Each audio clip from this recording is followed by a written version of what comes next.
화요일을 맞이하였습니다. 오늘 아침도 하나님께서 풍성한 은혜 가운데 우리 성도님들 온전히 인도해 주셨으면 좋겠습니다. 이 시간 마태복음 21장 1절에서 11절의 말씀 먼저 함께 보겠습니다. 그들이 예루살렘에 가까이 가서 감람산 벳바게에 이르렀을 때에 예수께서 두 제자를 보내시며 이르시되 너희는 맞은편 마을로 가라. 그리하면 곧 매인 나귀와 나귀 새끼가 함께 있는 것을 보리니 풀어 내게로 끌고 오라. 만일 누가 무슨 말을 하거든 주가 쓰시겠다 하라. 그리하면 즉시 보내리라 하시니 이는 선지자를 통하여 하신 말씀을 이루려 하심이라. 일러스되 시온 딸에게 이르기를 내 왕이 네게 임하나니 그는 겸손하여 나귀 곧 멍에 매는 짐승의 새끼를 탔도다 하라 하였느니라. 제자들이 가서 예수께서 명하신 대로 하여 나귀와 나귀 새끼를 끌고 와서 자기들의 겉옷을 그 위에 얹음에 예수께서 그 위에 타시니 무리의 대다수는 그들의 겉옷을 길에 펴고 다른 이들은 나뭇가지를 베어 길에 펴고 앞에서 가고 뒤에서 따르는 무리가 소리 높여 이르되 호산나 다윗의 자손이여 찬송하리로다. 주의 이름으로 오시는 이여 가장 높은 곳에서 호산나 하더라. 예수께서 예루살렘에 들어가시니 온 성이 소동하여 이르되 이는 누구냐 하거늘 무리가 이르되 갈릴리 나사렛에서 나온 선지자 예수라 하니라.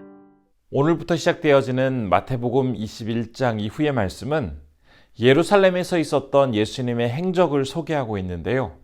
그 중에 첫 이야기는 바로 예루살렘에 입성하시는 그 이야기입니다.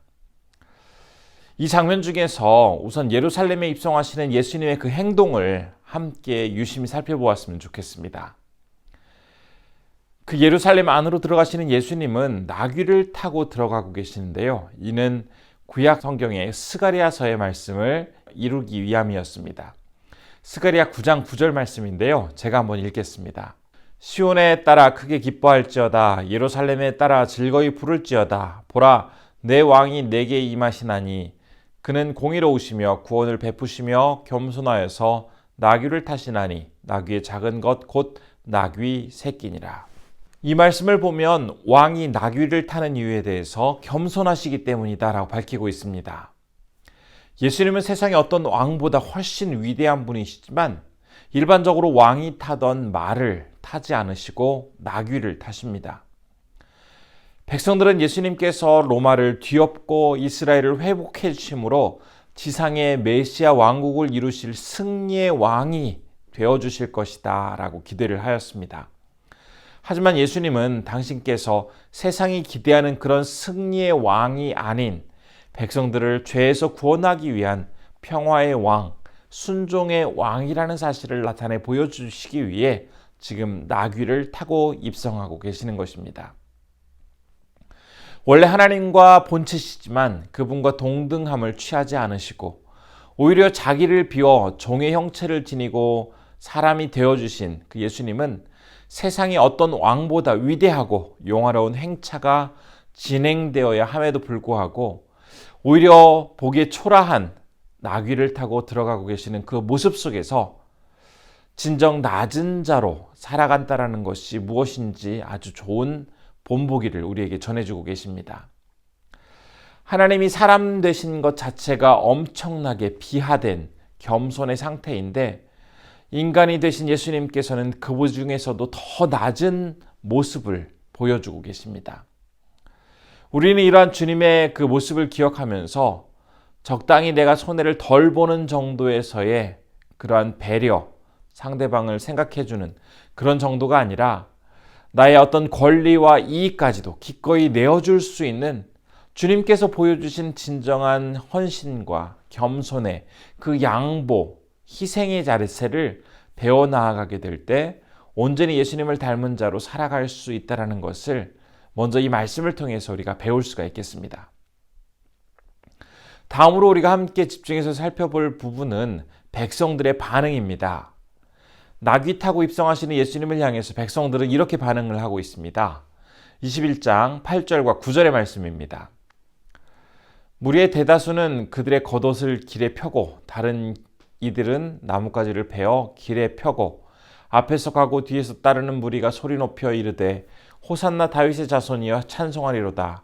주의 이름으로 오시는 이여 가장 높은 곳에서 호산나 하더라. 사람들은 호산나 호산나를 외치고 있습니다. 이 호산나라는 뜻은 구원해 주시기를 간청합니다. 제발 구원해 주세요라는 그러한 뜻입니다. 그러면서 예수님을 향해서 다윗의 자손 주의 이름으로 오시느니 라면서 백성들은 예수님을 진정한 메시아로 인정하고 있는 것을 살펴볼 수가 있습니다. 거기에 더해서 누군가는 나뭇가지를 흔들기도 하고 어떤 사람은 겉옷을 길에 펴기도 하였다라고 전하고 있습니다. 주님을 맞이하기 위해서 마치 시상식장에서 레드카펫을 깔고 그 수상자들이 지나가기를 기다리고 있는 것처럼 정성스럽게 자신의 그 겉옷으로 카펫을 만들고 있는 백성들의 모습을 볼 수가 있습니다.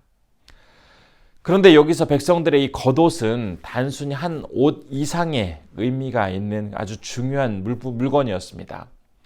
일교차가 큰 팔레스타인 지역에서 낮은 뜨겁고 밤은 추웠습니다. 그렇기 때문에 유대인들은 이 겉옷을 입어서 한낮의 더위를 막고 또 한밤의 추위로부터 몸을 보호했던 것이죠. 특히 밤에는 이불 대신에 이 겉옷을 덮고 잘 수 있을 만큼 백성들에게 있어서 겉옷은 매우 중요하고 유용한 그런 필수품이었습니다. 자신의 생명을 보호해주는 이 겉옷을 길에 펴면서 정성스럽게 예수님을 맞이하고 있는 이런 모습 속에서 그 백성들이 주님을 향한 그 마음은 진심이었다라는 것을 우리가 알 수가 있습니다. 그러나 이 세상을 정복할 능력의 왕, 그들은 그 왕을 기다리고 있었던 것이죠. 주님은 진정 죄에서 백성들을 구원하기 위한 평화의 왕으로 오셨음에도 불구하고 그렇기 때문에 나귀를 타고 겸손하게 예루살렘을 향해 들어가고 계시지만 사람들은 그러한 주님의 의도와는 상관없이 자신들을 그 고통과 압제에서 구원해 줄 그러한 승리의 왕으로 여기면서 최고의 예를 다하고 있었습니다. 그런데 이러한 백성들의 모습은 우리가 다 아는 것처럼 이후에 이제 며칠이 채 지나지 않아서 예수님의 그 모습 속에서 자신들의 그 기대에 부합하지 못하는 그런 행동을 발견한 뒤에는 예수님을 배반하고 저주하고 욕하는 모습으로 바뀌게 됩니다. 예루살렘에 입성하신 그 예수님께서 로마 지도자들과 당당히 맞서며 승리를 가져다 주실 것이다라고 기도했던 그 백성들. 그런데 오히려 예수님은 성전을 정화하시고 유대 종교 지도자들과 여러 논쟁을 벌이시다가 이제는 죄인으로 붙잡혀서 매맞고 고난당하시며 어떤 능력도 발휘하지 못하는 그러한 모습을 보이시자 이제 그들의 환호는 야유와 비난으로 바뀌게 되었습니다. 예수님은 높은 권세를 가지고 계셨음에도 불구하고 낮고 낮은 모습으로 진정한 겸손의 본을 보이시면서 백성들을 위해서 모든 것을 내어주고 계신데 이와는 대조적으로 백성들은 철저히 자기 이익을 위해서 예수님을 이용하려고 했던 것입니다. 예수님은 하지만 사람의 때가 아닌 하나님의 때를 따라서 철저히 움직이셨기 때문에 그러한 백성들의 어떤 변화나 그런 반응에 굴하지 않으시고 묵묵히 끝까지 그 사명을 감당하실 수 있으셨습니다. 만일 예수님께서 사람의 때를 따라서 사람들의 그 환호와 사람들의 그 기대에 부응하고자 하셨다면 이제 명절을 맞아서 예루살렘에 많이 모인 그 사람들의 그 지지와 관심에 힘을 입어서 당신을 드러내기 위한 어떤 영웅적인 행동을 하셨을 것이고 그 사람들이 모여있는 것을 기회로 삼아서 어떤 예수님의 큰 일을 이루셨을 수도 있습니다. 하지만 주님께서는 오히려 더 낮은 모습으로 자신의 영광 받기를 조금도 원하지 않은 채 오직 하나님의 뜻만이 온전히 이루어지기를 원하면서 철저히 그 하나님의 때외, 하나님의 시간을 따라 살아가고 계셨습니다. 우리 이러한 주님의 모습을 보면서 자기 욕심과 이익을 추구하기 위해서 세상의 시간과 방법을 따르려고 할 것이 아니라 어떤 손해나 희생이 있다 할지라도 하나님이 계획하시고 허락하신 그 하나님의 때를 따르며 온전히 주님께 순종하며 나아가야 한다는 것을 이 말씀을 통해서 배울 수가 있습니다. 오늘 우리에게 주신 예루살렘을 입성하시는 그 예수님과 그를 따르는 자들의 그 모습을 통해서 우리는 두 가지를 이야기했습니다. 한 가지는 예수님의 모습 속에서 상대를 위해서 내 권리와 이익까지도 기꺼이 내어줄 수 있는 진정한 양보와 희생의 그 자세를 통해서 진정 주님을 닮은 자로 살아갈 수 있다는 것 한 가지. 그리고 다른 한 가지는 손해와 희생이 있다 할지라도 철저히 하나님의 때를 기다리며 그 시간을 따라서 살아간다는 것이 굉장히 중요하다는 것을 오늘 말씀을 통해서 배울 수가 있었습니다. 오늘 하루도 우리 성도님들 이 두 가지를 기억하시면서 주님 안에서 진정 평안함을 누리시는 우리 성도님들 되시면 참 좋겠습니다. 우리 이 시간 기도할 때 첫 번째로는 진실한 겸손과 희생의 모습을 가지고 온전히 주님의 때를 기다리며 인내하는 믿음의 사람으로 살아가게 하옵소서라고 기도했으면 좋겠습니다.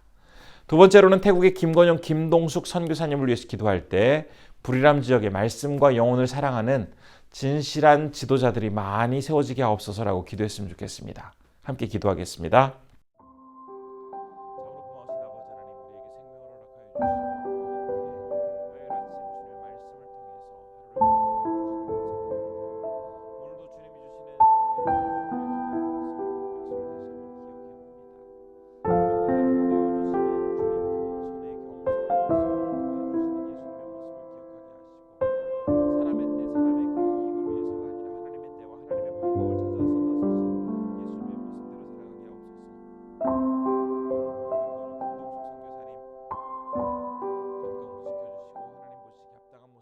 존귀하신 아버지 하나님, 오늘 말씀을 통해서 낮고 천한 모습으로 이 땅에 오신 우리 주님께서 이제 나귀 타고 예루살렘을 입성하시는 장면을 통해서 주님의 진실한 겸손과 낮아짐의 모습을 다시 한번 생각해 보았습니다. 우리 또한 이 세상을 살아갈 때에 예수님이 보여주신 그 모습을 쫓아서 진정 겸손하고 낮아진 모습으로 살아갈 수 있도록 도와주시고, 또한 하나님의 때를 기대하며 주님의 방법으로 사셨던 예수님처럼 우리 또한 하나님의 시간에 하나님의 방법으로 살아갈 수 있도록 우리를 도와주옵소서. 오늘은 태국에서 사역하시는 김건용, 김동숙 선교사님을 위해서 기도합니다. 하나님께서 우리 선교사님 지켜주시고 불이람 지역의 말씀과 영혼을 진정으로 사랑하는 그런 건강한 지도자들이 많이 세워질 수 있도록 하나님 지켜보아여 주시옵소서. 우리 성도님들께 오늘도 지혜를 허락하여 주시고 은혜를 베풀어 주셔서 무슨 일을 하든 하나님께만 온전히 영광 돌리는 귀한 하루가 되게 하여 주옵소서. 모든 것 주님께 의탁드리오며 예수님의 이름으로 기도합니다. 아멘.